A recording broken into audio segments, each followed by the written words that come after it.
Welcome to Ideagen TV. Today, we are ecstatic to have with us Peter Fatelnig, Minister-Counsellor for Digital Economy Policy at the Delegation of the European Union to the United States. Peter, welcome. And so, every partnership needs a big picture context.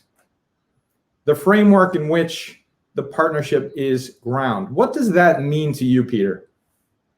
I think the last few years working in foreign policy have taught us that we are living in a world. We are living in a world where we have to deal with countries which are partners on the one hand, competitors in many ways, and in fact, politically systemic rivals at the same time. Some of these old notions of like, don't like, are not working in that framework anymore. Like and not like are not words to be used in that concept. So how do you pursue partnerships like on climate change, where I think there's a huge partnership worldwide, while fiercely competing in the technology sector, for instance, where we are fighting for jobs in Europe, jobs in America, jobs in China, jobs in India, or wherever. While actually some of those countries are not sharing the same value system. And if a country doesn't share the same value system, does it mean that you are not competing or competing more? Or does it mean you're not partnering on some of the things where you can partner?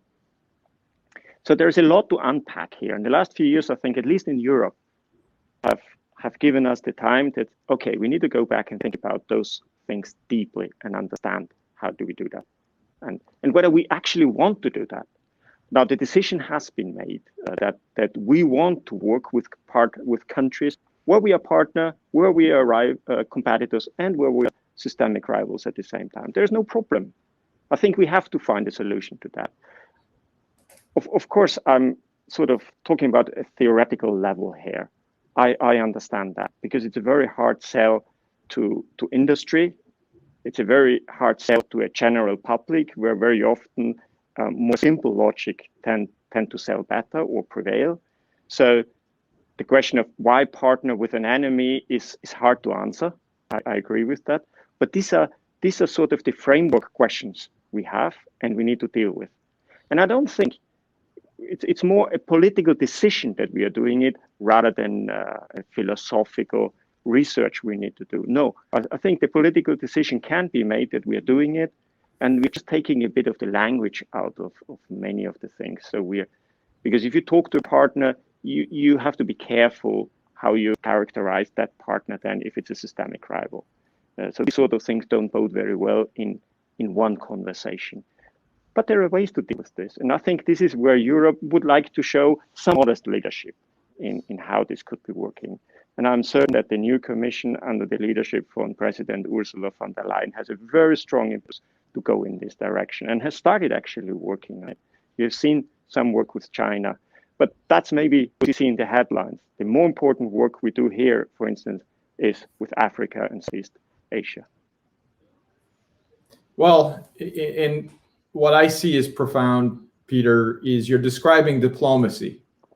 Therein lies the role of diplomats and the work that you do at the delegation of the EU, the European Union to the United States. It's helping to articulate that partnership, to, contextualize, the work that you're doing and help to contextualize it not only for other governments, but also for the public, the private sector, for NGOs that may not understand exactly the methodology that goes into this. But at the very baseline, I think diplomacy is also a key part, or has a key part in it, of civility, of empathy, of all the things the key buzzwords that you're hearing today that we've been talking about for so many years at Ideagen, which is to not necessarily, you can disagree with someone, even if they're a rival,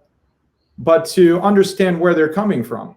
Because if you're not communicating at all, that may have its own issues and dangers. as well. So you have to keep lines of communication open, and you have to understand where someone is sitting and where they're coming from. You may disagree with it, and that's fine. And I think, the EU has always been a standard setter in empathy and civility, and it's remarkable when you have all these nations coming together, as we see, for the common good of the people in Europe. And what I always find really inspiring is how valued the relationship is with the United States.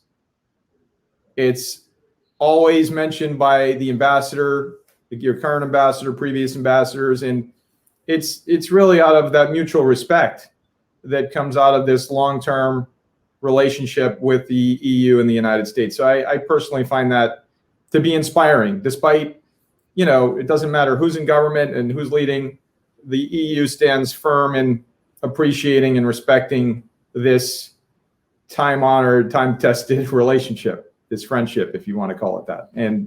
And so what would you say, Peter, are the priorities around building this transatlantic partnership? What do you see as the pillars of that partnership? And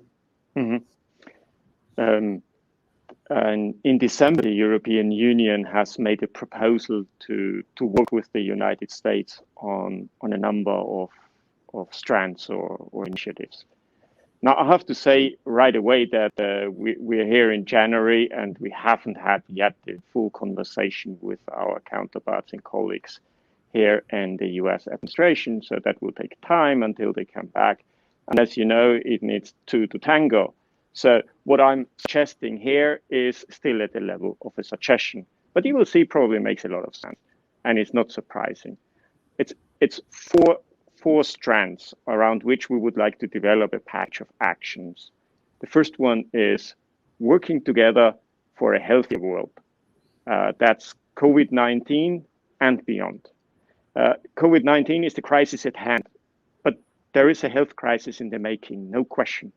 And what we want to work with the United States is putting back a global system where future health crises should not come out as extreme as they do these days. The second line of work is working together to protect our planet and prosperity. I hope you appreciate that I have put the words protect, planet, and prosperity into one phrase, because these are not exclusive terms. They are not mutually exclusive. And this is what we have put as a European strategy.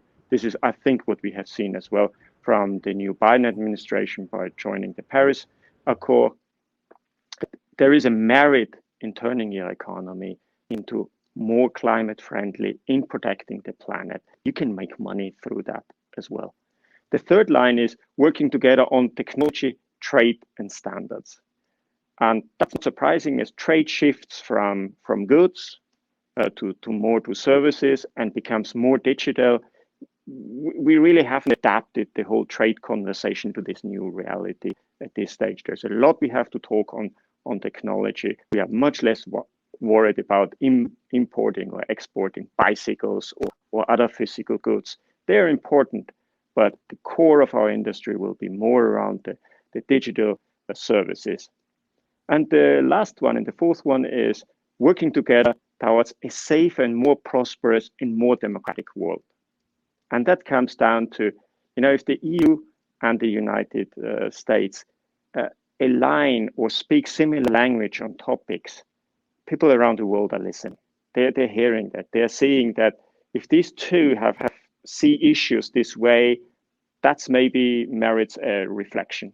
So our influence not just doubles. This is where synergy comes into play. Our influence almost increases infinitely if we work together on the issues.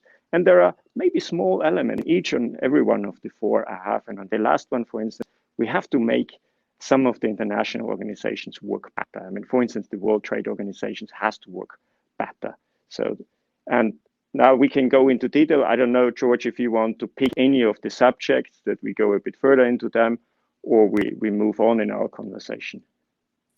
Well, Peter, I think what I'd like to hear is it's great in practice. All of this is great in practice, but How will this be done? What would be a specific action that you would suggest? And I'd like to hear more about the WTO and how, we can have a more robust opportunity in that realm. In fact, if you look at the document, and now I haven't counted them precisely, but in total you would find some 40 to 50 actions which falling into these 4 different categories. So there is a lot of proposals we already have prepared and are ready to have conversation. I just pick some. One is that we want to open a transatlantic conversation on online platforms responsibility. I've picked that example because it's just so prevalent in today's conversation. After what has happened on the 6th of January, I think it was a bit of a litmus test. It was a revelation also for many people here in the US that action is needed. It's not that we want to destroy these companies or rein in what they're doing or change their business model. That's never the problem. Let me say clearly here, we need the internet. We need big companies who structure the internet for us so that we as users can consume it in an easy way. Small companies need the internet in order to reach their customers. They need those marketplaces. So that's not the problem. The idea is great, which each of these companies have implemented. But it needs as well now more rules on how this idea is implemented in a fair and equitable way. I think we have seen that on the 6th of January, almost a knee-jerk reaction by the tech industry. That's not what we would have expected from companies so long in this business, with such an ability to generate technology and knowledge. I think here it's quite clear that we would like to work with the US on a rule book, not to regulate content, not to regulate what is being sold, but to regulate and push companies to have more elaborated processes.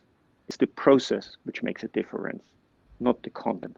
And companies, I think, have underinvested or have underestimated the challenge they are facing here. So this is one area. Another one where I think, which is sort of more obvious, we want to have a wider cooperation and conversation on critical technologies and digital supply chains.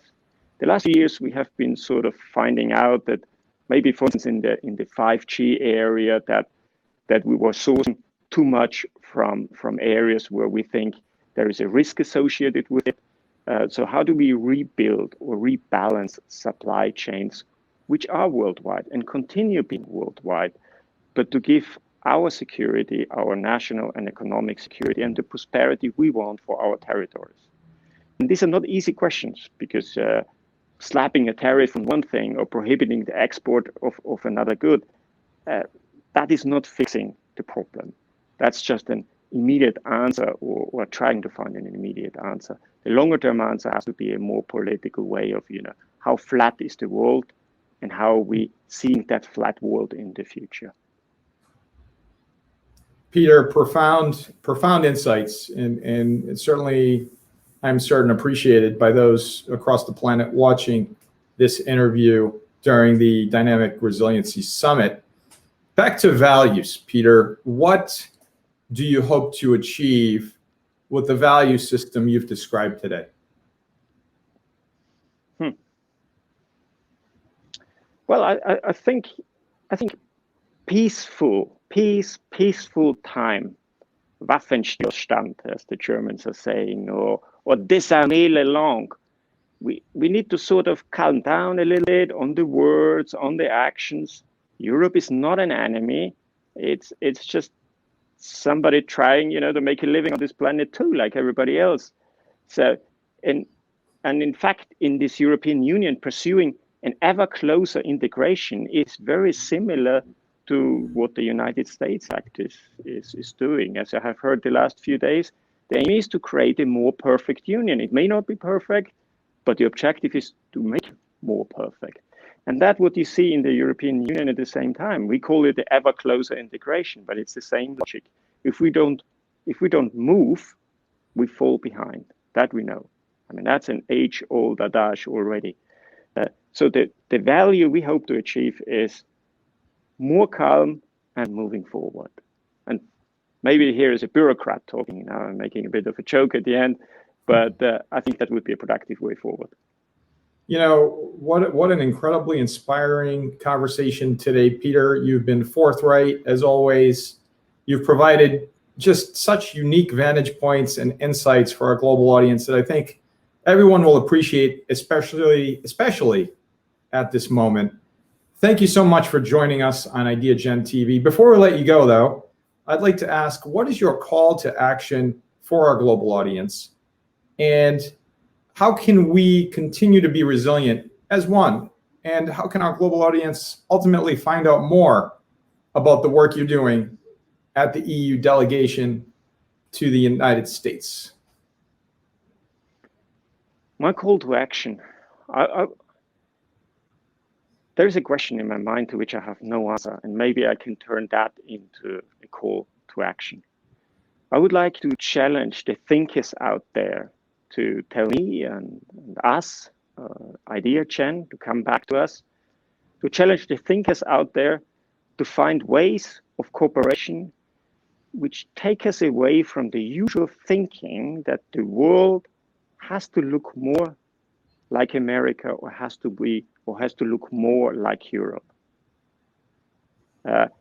That's a notion which is not going to work, that we know, but we haven't found what we want. So how can American and European values help other countries around the world chart their own democratic course without necessarily having this pressure of looking more like America or more like Europe? And how could that work? And I haven't really found an answer to that question, and I pledge our viewers if they have a view on that matter. Wow, what an incredible thought to think about, you know, those democratic values and principles of the United States and Europe.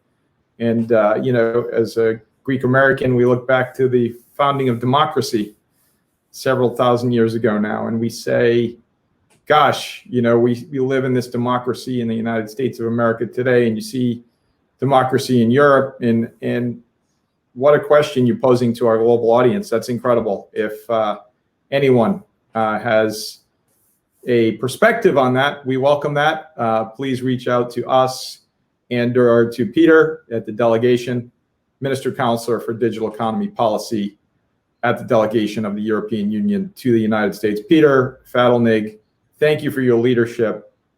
Thank you for your empathy and civility. And thank you for being what we describe as dynamically resilient, because you are that definition of dynamic resiliency. Thank you so much for having me. Ideagen TV, presented globally by Microsoft, powered by Azure. Thank you.